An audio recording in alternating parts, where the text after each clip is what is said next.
ये बुलेटिन की शुरुआत चतरा में सिमरिया थाना क्षेत्र के करबला के समीप मुहर्रम का जुलूस देखकर लौट रहे फतह गांव निवासी बिट्टू अंसारी पर जानलेवा हमला बोला गया। बताया जाता है कि तेज रफ्तार से जा रहे युवकों को धीरे चलने की सलाह देने पर विवाद हुआ, जिसके बाद आरोपियों ने लाठी डंडों से उनकी बेरहमी से पिटाई कर दी। हमले में बिट्टू अंसारी गंभीर रूप से घायल हो गए और उनके सिर में गहरी चोट आई। प्राथमिक उपचार के बाद चिकित्सकों ने उन्हें बेहतर इलाज के लिए SBMCH हजारीबाग रेफर कर दिया। घटना के विरोध में सैकड़ों ग्रामीण सिमरिया थाना पहुंचे और लिखित आवेदन देकर सभी आरोपियों की शीघ्र गिरफ्तारी की मांग की है। इस पूरे मामले पर थाना प्रभारी ने आरोपियों की जल्द गिरफ्तारी का भरोसा दिया है। नाराज लोगों ने जल्द कार्रवाई नहीं होने पर उग्र आंदोलन की चेतावनी दी है। कुछ हमलावर लड़कों ने लाठी डंडा से मारपीट किया। वो हमलावर बन्हे गांव के निवासी के नाम पर पहचान आया है कि बन्हे गांव के रहने वाले थे। 10-12 लड़के थे, बहुत बेरहमी से मारे, जिसको इलाज के दरमियान हजारीबाग रेफर कर दिया गया। हम लोग पुलिस प्रशासन से मांग करते हैं कि जो लड़के दोषी हैं उनको गिरफ्तार किया जाए, अन्यथा ऐसा नहीं होने पर हम लोग थाना का घेराव करेंगे। पलामू में फिर एक बार झोलाछाप डॉक्टर की लापरवाही से नवजात की मौत हो गई, जिसके बाद नाराज लोगों ने जमकर हंगामा किया। मामला लेस्लीगंज थाना क्षेत्र के ढेला गांव स्थित आशीर्वाद हॉस्पिटल का है। आरोप है कि अस्पताल संचालक और कथित झोलाछाप डॉक्टर विकास कुमार कुशवाहा की लापरवाही से प्रसव के दौरान एक नवजात शिशु की मौत हो गई। परिजनों का आरोप है कि स्वास्थ्य सहिया अंजू देवी बेहतर इलाज का भरोसा देकर उन्हें कमीशन के लालच में आशीर्वाद हॉस्पिटल लेकर गई थी। प्रसव के दौरान बेहतर इलाज के अभाव में नवजात की मौत हो गई। आरोप है कि अस्पताल में पहले भी कई नवजात और प्रसूता की मौत हो चुकी है। इस नर्सिंग होम को पूर्व में सील कर दिया गया था, मगर सिविल सर्जन की मेहरबानी से नाम बदलकर फिर से लाइसेंस दे दिया गया। घटना की जानकारी मिलने पर सिविल सर्जन पर जांच के नाम पर खानापूर्ति का आरोप लग रहा है। वो ऑपरेशन किया, वो टाइम भी हम लोग ने नहीं बताया। ऑपरेशन जो किया था, कौन किया था? डॉक्टर का नाम बताया गया था आपको? डॉक्टर नहीं कोई भी नहीं बताया हमको। डॉक्टर के देखो नहीं कि हम नहीं किया हम लोग ने। डॉक्टर कौन सा था? हमने आप लोग को नहीं देखे कि कौन डॉक्टर आए और कौन और जो है कौन ऑपरेशन किए? अंदर कोई किसी को जाना नहीं दिया तो चैन ही लोग था। हाँ सब चौकड़ा सही है। ठीक है, तो वो बोली कि चलो, तो यहाँ कागज पत्र मम्मी पापा हम मेरा देने लगे न। कहाँ पे? यहाँ पर दिए आशीर्वाद हॉस्पिटल में। आशीर्वाद हॉस्पिटल में। तो वो लोग से कहे कि आप हम इनके नहीं भर्ती करना है। तो वो लोग क्या बोल रहे हैं कि जितना चेक जांच सब करे हैं उतना पैसा दीजिए, 2800 रुपया। नहीं दीजिएगा तो नहीं कागज पत्र देंगे आप लोग के यहाँ। खबर रामगढ़ से है, जहां दर्दनाक सड़क हादसे के बाद गुस्सा सड़क पर फूट पड़ा। 8 लोगों की मौत से आक्रोशित ग्रामीणों ने शवों के साथ NH23 जाम कर दिया। मुआवजे और दोषियों पर सख्त कार्रवाई की। सूचना मिलते ही मौके पर पहुंची पुलिस ने मोर्चा संभाला। करीब 4 घंटे के बाद ग्रामीणों को समझा बुझाकर शांत कराया गया। प्रशासन ने मृतकों के परिजनों को सरकारी प्रावधान के तहत मुआवजा, शिक्षा सहित अन्य सुविधाएं और आश्रितों को आउटसोर्सिंग कंपनी में रोजगार दिलाने का भरोसा दिया है। बता दें कि 25 जून को देर रात कोयला लदे तेज रफ्तार ट्रक ने ताशा पार्टी को लेकर जा रही सवारी गाड़ी को टक्कर मार दी थी, जिसमें 8 लोगों की मौके पर ही दर्दनाक मौत हो गई थी।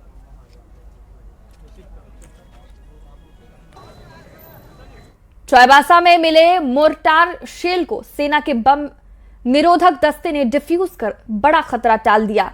मनोहरपुर थाना क्षेत्र के सोनपोखरी गांव में मंगलवार को खेत में 2 फीट लंबा और करीब 30 किलो वजन का पुराना मोर्टार शेल मिला था। पुलिस और CRPF की ओर से मोर्टार शेल को गांव से बाहर निकालकर खोदे गए तालाब में रखा गया था। इसकी सुरक्षा बल की टीम 3 दिनों से निगरानी कर रही थी, जिसके बाद आज भारतीय सेना की BDDS टीम ने मौके पर पहुंचकर इसे डिफ्यूज किया।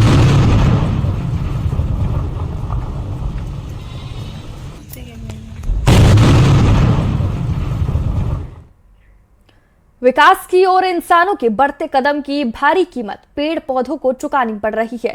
राजधानी रांची में जहां भी विकास के कार्य या फिर चौक चौराहों का सौंदर्यीकरण किया जा रहा है, वहां रास्ते में पड़ने वाले तमाम पेड़ों को वहां से कट कर नई जगह पर शिफ्ट किया जा रहा है।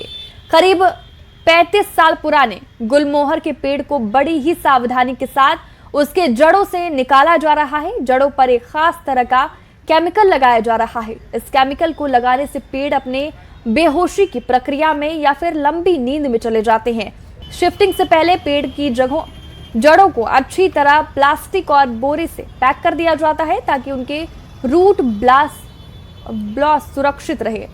अधिक जानकारी दे रहे संवाददाता संजय कुमार सिन्हा। रांची के चौक चौराहों का सौंदर्यीकरण किया जाना है, लिहाजा पेड़ों को अब शिफ्ट करने की तैयारी है। कई पेड़ शिफ्ट भी कर दिए गए हैं। हम इस समय राजधानी रांची के हरमू चौक पर हैं, जहां से 25 पेड़ शिफ्ट करने की तैयारी है। 18 पेड़ हटा भी दिए गए हैं, 7 पेड़ों को हटाने की तैयारी है। हटाने का मतलब ट्री को शिफ्टिंग करने की तैयारी है। और जो प्रक्रिया आप देख सकते हैं कि बाकायदा जो है, एक गुलमोहर का पेड़ है, 35 साल पुराना पेड़ है। अब उसे जड़ के समय जो हटाने की प्रक्रिया है उसे पूरा किया जा रहा है। हमारे साथ इस समय जो है, जिस कंपनी को वास्तव में इसकी जिम्मेदारी दी गई है, उसके डायरेक्टर हमारे साथ हैं। बोले सामोल जी, जिस तरीके से यहाँ पेड़ को हटाया जा रहा है, ये पेड़ पहले से बताइए कि पेड़ क्या ज़्यादा पुराने पेड़ होते हैं तो ज़्यादा मुश्किल आती है? जी सर, जैसे कि हम लोग देखते हैं और हम लोग जो है कि पूरे झारखंड में हम लोग पेड़ को शिफ्ट कर रहे हैं। इसमें सर जैसे कि हम लोग बहुत सारे चुनौतियों का सामना करना पड़ता है। जो पुराने वृक्ष है, क्योंकि उनका जो जड़ जो होता है वो पूरा जो है कि स्प्रेड किया हुआ होता है, तो उसको हम लोग क्या करते हैं कि पहले जो है कि प्रूनिंग करते हैं और उसमें जो है कि केमिकल ट्रीटमेंट करते हैं, जिसमें होता है सर रूट स्टिमुलेटर होता है, फंगिसाइड्स होते हैं और 2-3 और भी केमिकल्स होते हैं जो कि हम लोग लगाते हैं। अभी जो हम देख रहे हैं कि जो लगाया जा रहा है, एक रंग का बाकायदा लगाया जा रहा है उसके ऊपर केमिकल, ये केमिकल क्या होता है? इसको लगाने से क्या होता है? सर ये केमिकल जो है कि 2 केमिकल मिलाने के बाद में हम लोगों ने बनाया है। ये फंगिसाइड्स है और सर रूट स्टिमुलेटर है। फंगिसाइड्स जो है कि फंगस जो भी होते हैं, जब जड़ कटते हैं थोड़ा बहुत, तो उसमें है कि फंगस का प्रकोप जो है कि उसमें है कि बढ़ जाता है और पेड़ को जो है कि मतलब नष्ट करने का वो क्षमता रखता है। तो इसलिए हम लोग फंगिसाइड लगाते हैं कि फंगस का जो है कि मतलब उसमें प्रभाव कम पड़े। टेक्निकल भाषा में कहते हैं, हम एक पेड़ यहाँ पर देख रहे हैं कि एक पेड़ को हटाया जा रहा है। तो इंसान को अगर ऑपरेशन होता है किसी इंसान का, तो वास्तव में उसको पहले बेहोश किया जाता है। तो कुछ ऐसी प्रक्रिया पेड़ों के साथ भी होती है? जी सर, पहले जो है कि जब हम लोग सर जब इसका कैनोपी का जब छटाई करते हैं, उस समय सर हम लोग एब्सिसिक एसिड का यूज़ करते हैं। एब्सिसिक एसिड जो होता है वो स्ट्रेस जो है कम करने का हार्मोन है सर। तो उसमें ये होता है कि सर कुछ दिनों के लिए जो है कि जो सर जो पेड़ जो है वो शयन अवस्था में चला जाता है। उसके बाद से फिर हम लोग जड़ को जो है कि निकालने का प्रक्रिया स्टार्ट करते हैं। उसका रूट बॉल तैयार करना एक साइंटिफिक प्रोसेस है और फिर उसको मॉइस्चर के साथ रखना, और जिस समय वो ज़मीन से फूड नहीं ले पा रहा है उस समय उसको कुछ कॉस्मेटिक सामान देना ताकि वो सरवाइव करे उस पीरियड में। जब वो निकाल के वहाँ से ट्रांसप्लांट किया जा रहा है दूसरे जगह पर, वो बेहद आवश्यक है। इंसान अपने विकास के रास्ते का जब सफ़र शुरू करता है तो कुर्बानी जो है उन पेड़ों को देनी होती है। और फिलहाल राजधानी रांची में वो कुर्बानी की तस्वीरें भी सामने आ रही है। और ऐसे में लेकिन ये जो कहा जा रहा है कि पेड़ों को शिफ्ट किया जा रहा है, अब हम ये भी जानेंगे कि वास्तव में पेड़ कितने सर्वाइवल होते हैं, कितने पेड़ जीवित रह पाते हैं, वो तस्वीरें भी आपको दिखाएंगे। संजय कुमार सिन्हा, न्यूज़ 18 रांची। झारखंड विधानसभा में नेता प्रतिपक्ष बाबूलाल मरांडी ने आपातकाल को भारतीय लोकतंत्र का काला अध्याय बताया। 25 जून 1975 की आधी रात को देश में लागू आपातकाल की याद दिलाते हुए उन्होंने कांग्रेस पार्टी को निशाने पर लिया। बाबूलाल मरांडी ने कहा कि आज संविधान की रक्षा की बात करने वाली कांग्रेस पार्टी को पहले अपने इतिहास पर नजर डालना चाहिए। उन्होंने आरोप लगाया कि संविधान और लोकतंत्र के लिए सबसे बड़ा खतरा कांग्रेस पार्टी ही रही है। नेता प्रतिपक्ष ने कहा कि नई पीढ़ी को आपातकाल के दौरान हुई दमन की जानकारी देना जरूरी है ताकि देश के लोकतांत्रिक मूल्यों की रक्षा की जा सके। तो आज अगर हमारे बच्चे नहीं पढ़ेंगे उसको तो कैसे जानेंगे कि किस प्रकार से कांग्रेस पार्टी ने इस देश से इस संविधान को समाप्त करने की कोशिश की थी, उनकी हत्या की थी। तो हमारे बच्चों को जानना चाहिए, आने वाली पीढ़ियों को उसके बारे में जानकारी होनी चाहिए। जहाँ तक उस ढांचा के बारे में बताया उसका भी पढ़ाई होनी चाहिए। खबर दुमका से है, जहां आदिवासी कांग्रेस कमेटी ने हूल दिवस पदयात्रा की शुरुआत की। आदिवासी अस्मिता के सम्मान में निकाली गई ये यात्रा 30 जून को हूल दिवस के अवसर पर भोगनाडी में समाप्त होगी। कांग्रेस नेता डॉक्टर प्रदीप बालमूचू ने हूल दिवस पदयात्रा को रवाना किया और कहा कि अलग झारखंड बनने के बावजूद आदिवासियों को अपेक्षित विकास नहीं हो सका। उन्होंने सिदो कान्हू के संघर्ष से प्रेरणा लेकर समाज को जागरूक करने और हूल दिवस पर महान नायकों को श्रद्धांजलि देने का आह्वान किया। इस पदयात्रा के माध्यम से हम लोग जो सिद्धू कान्हू को होमेज देना है, उसको श्रद्धांजलि देना है, वो तो हम देंगे, मगर साथ में जो यहाँ के आदिवासी हैं, जो संथाल हैं, उनको भी हम लोग जागृत करने का प्रयास करेंगे कि सचमुच में जो सिद्धू कान्हू ने जिस तरह की लड़ाई लड़ी, आज भी हम लोग को उस तरह की लड़ाई लड़नी चाहिए, हम लोग उनसे प्रेरणा लेना चाहिए। कांग्रेस के कार्यक्रम छात्रों की गूंज अभियान का आगाज हुआ। यह कार्यक्रम 30 जून से 9 अगस्त तक चलेगा। इस अभियान में छात्रों ने पेपर लीक से जुड़े मुद्दे उठाए। कार्यक्रम में कांग्रेस नेतृत्व ने शिक्षा व्यवस्था में सुधार की आवश्यकता पर जोर दिया। इस दौरान विभिन्न कार्यक्रमों, संवाद और जनसंपर्क अभियान का आयोजन किया जाएगा, जिनके माध्यम से छात्रों की समस्याओं और मांगों को प्रमुखता से उठाया जाएगा। रांची के मोराबादी मैदान में हम लोग छात्रों की गूंज कार्यक्रम हम लोग यहाँ पे आयोजन किए हुए हैं और इस कार्यक्रम का हम लोग का ये मोटो है कि जितने भी युवा और जितने भी विद्यार्थी हैं उस इसको माने कि आज की जो सच्चाई है देश की, उसको दिखाने का हम लोग का एक प्रयास है। आप देख सकते हैं कि जिस तरह से नीट पेपर का जो लीक बार बार मामला आ रहा है और इसके बाद में फिर जो विद्यार्थी उसमें प्रभावित हो रहे हैं, कितने ही विद्यार्थी उसमें माने आत्महत्या कर ले रहे हैं, तो इसी को लेकर के माने सरकार जवाबदेही दे और इस तरह से जो बार बार घटना घटी है, जो विद्यार्थी आत्महत्या कर रहे हैं, कम से कम उसको सोचे और सरकार कम से कम वो सामने आकर के इसको स्वीकार करे कि ये हमारी गलती है और माने उसकी वजह से इस तरह से घटना घटी है। बिरसा कृषि विश्वविद्यालय रांची में विश्वविद्यालय के 46वें स्थापना दिवस समारोह का आयोजन किया गया। इसमें राज्यपाल संतोष गंगवार शामिल हुए। उन्होंने कहा कि बिरसा कृषि विश्वविद्यालय केवल एक शैक्षणिक संस्थान नहीं बल्कि झारखंड के किसानों की आशाओं, आकांक्षाओं और ग्रामीण विकास का एक महत्वपूर्ण केंद्र है। उन्होंने भरोसा दिलाया कि सत्र नियमित करने और यूनिवर्सिटी की कमियों को दूर करने पर सरकार गंभीर है और जल्द ही इसके नतीजे दिखेंगे। होगा कि नियुक्तियों में समस्या है, हमारी रुचि है कि सत्र भी नियमित हो और कमी कोई ना रहे, इस दिशा में हम लोग चिंता कर रहे हैं और आने वाले कुछ समय में इस सबकी समस्या की पूर्ति आपको मिलेगी। दिक्कत यह है कि यहाँ पर हायर एजुकेशन में नियुक्ति के मामले में कुछ नया परिवर्तन हुआ है, वो नया परिवर्तन जल्दी लागू होगा, उसके हिसाब से काम होगा। हमारी रुचि है कि हायर एजुकेशन में कोई शिकायत का मौका न मिले, इसका शीघ्र समाधान। साहिबगंज के ऐतिहासिक पर्यटन स्थल राजमहल स्थित सिंघी दलान की स्थिति चिंता बढ़ाने वाली बन गई है। मुगलकालीन इस धरोहर में इन दिनों असामाजिक तत्वों और नशेड़ियों का जमावड़ा देखा जा रहा है। आरोप है कि परिसर में खुलेआम सिगरेट पीने, नशा करने और गुटखा खाकर दीवारों पर थूकने जैसी गतिविधियां हो रही है, जबकि यहां पर्यटकों से प्रवेश शुल्क भी लिया जाता है और सुरक्षा के लिए सीसीटीवी कैमरे भी लगे हैं। स्थानीय लोगों ने प्रशासन से सख्त कार्रवाई की मांग की है।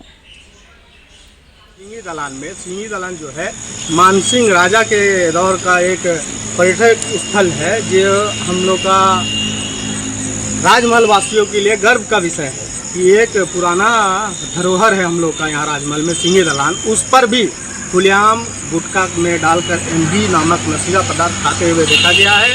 सिगरेट और उसी का पीक थूक खुलेआम दीवार पर फेंका जाता है। राजमहल सिंघी दलान में वो सामाजिक तत्व के लोग जो हैं आकर जो है तो बैठते हैं, वहाँ बैठने का भी जो है तो बनाया गया। अक्सर देखा जाता है कि उसमें बैठ के जो है सिगरेट जो है तो पीता है, जो कि सामने सीसीटीवी कैमरा भी है उसका। 8 बजे दिन से 8 बजे रात तक। क्या काम करते हैं यहाँ? 5 रुपये टिकट काटते हैं। सिंघी दलान में ना? सिंघी दलान में। यहाँ क्या क्या सुविधाएं हैं? क्या सुविधा है? 5 रुपये टिकट लगता है, घूरते हैं। तो यहाँ गुटखा, सिगरेट, पान, बीड़ी ये सब तो सख्त मना होगा। मना है मगर मानता नहीं है, मानते नहीं। बोलते हैं वैल्यू नहीं लगाता है। चाईबासा के सबसे सुदूर और पिछड़े क्षेत्र गुदड़ी प्रखंड में विधायक जगत मांझी के साथ जिले के डीसी और अन्य वरीय अधिकारी पहुंचे। इस दौरान अधिकारियों ने लोढ़ाई, बेड़ाकायम, गिरु, टोमडेल और गुदड़ी प्रखंड मुख्यालय समेत विभिन्न क्षेत्रों का भ्रमण कर विकास योजनाओं का जायजा लिया। गुदड़ी प्रखंड कार्यालय और टोमडेल पंचायत सचिवालय में आयोजित बैठक में ग्रामीणों ने अपनी समस्या के बारे में जानकारी दी। विधायक और डीसी ने गुदड़ी प्रखंड को विकास की मुख्य धारा से जोड़ना प्राथमिकता बताया। वीडियो भी यहाँ पर है, शायद उनको खराब भी लगे आपको, लेकिन देखिए यही समस्या, अगर हम ही यहाँ पर नहीं आएंगे तो कोई और कैसे आएगा। तो हमको एक एग्जाम्पल बनना हो। अब यहाँ के पदाधिकारी हैं, इस ब्लॉक के लिए नियुक्त हुए हैं, तो आपको उपस्थित होना है, इस जिम्मेदारी को समझना हो। हम लोगों ने मेहनत देखा है, लोग कितना दूर दराज से अपना मेहनत कर रहे हैं, जीवन यापन कर रहे हैं, उस मेहनत को डायरेक्शन देने की जरूरत है। कुछ पॉइंट जो मैंने वीडियो से आपको बताए हैं, जो अगली बार हम लोग देखेंगे भी, उसमें है कि एक डीडी कैफे खुल जाना चाहिए। वीडियो से आप नोट करके रखिएगा एकदम हर हाल में। बहुत सारा और भी जगह पे हम लोग छोटा छोटा कैंप ऑफिस वीडियो से आपका खुल जाना चाहिए। चाईबासा के चक्रधरपुर में मुहर्रम पर ग्वाला पट्टी अखाड़ा की ओर से भारतीय वायुसेना के अत्याधुनिक फाइटर जेट राफेल के मॉडल की झांकी निकाली गई। लाखों रुपए खर्च कर इसका निर्माण किया गया। ग्वाला पट्टी वार्ड संख्या 10 के अखाड़ा की ओर से 4 महीने की कड़ी मेहनत और बेहतरीन कलाकारी से तैयार राफेल फाइटर जेट के जरिए देशभक्ति और राष्ट्रीय सुरक्षा का संदेश दिया गया। चक्रधरपुर के इस राफेल के मॉडल को सोशल मीडिया में देखकर राज्य के अखाड़ों की ओर से इसे कल राज्य के झांकी में शामिल करने के लिए मांग हो रही है। आप देख रहे हैं चक्रधरपुर के ग्वालापट्टी द्वारा राफेल का मॉडल बनाया गया है और इसकी झांकी निकालने की तैयारी की जा रही है। आप यह देख रहे हैं, ये राफेल का मॉडल लोहे से बनाया गया है और इसको बनाने में जो बनाने वाले अखाड़ा के सदस्य हैं उनका कहना है कि करीब 4 महीने की कड़ी मेहनत से और लाखों रुपए खर्च कर इसका मॉडल बनाया गया है और एक नया दिखाने का प्रयास किया गया है जिसमें कि राष्ट्रीय सुरक्षा और देशभक्ति का जज्बा नजर आ रहा है। कौन सा अखाड़ा है? Gwalapatti ward number 3। ये राफेल के जो मॉडल आप बनाए, हाँ, इसको बनाने में कितना समय लगा, कितना खर्चा लगा? करीब 4 महीना लगा। लड़का लोग पूरा मेहनत किया 4 महीने और खर्चा तो कम बोलिए मत, 1 लाख पार कर गया, 1 लाख से पार कर गया। तो ये मॉडल बनाने के बारे में कैसे सोचे, क्या डिस्कस किए या कोई बताया? नहीं, लड़का लोग बोला कि ये मॉडल मोबाइल में देख के कहीं निकाला, आजकल ये तो सब निकल जाता है, तो इस वजह से हम लोग निकाल के पूरा नक्शा दे के बनवाए। देशवासियों को एक संदेश देना चाहते हैं कि इसी तरह का हर साल हम लोग निकालते हैं, हर साल का नया नया प्रयास करते हैं कि नया आयोजन दिखाया जाते हैं, हर कुछ नया दिखाते हैं। जब भी हम लोग का मुहर्रम में निकलता है, हर साल हम लोग नया निकालते हैं। लोगों को ये संदेश देने का प्रयास किया गया है कि हमारा देश अब रक्षा शक्ति के रूप में भी काफी संपन्न है और देश की सुरक्षा और राष्ट्रभक्ति को ये दिखाता है। रुपेश प्रधान, न्यूज़ 18 चाईबासा।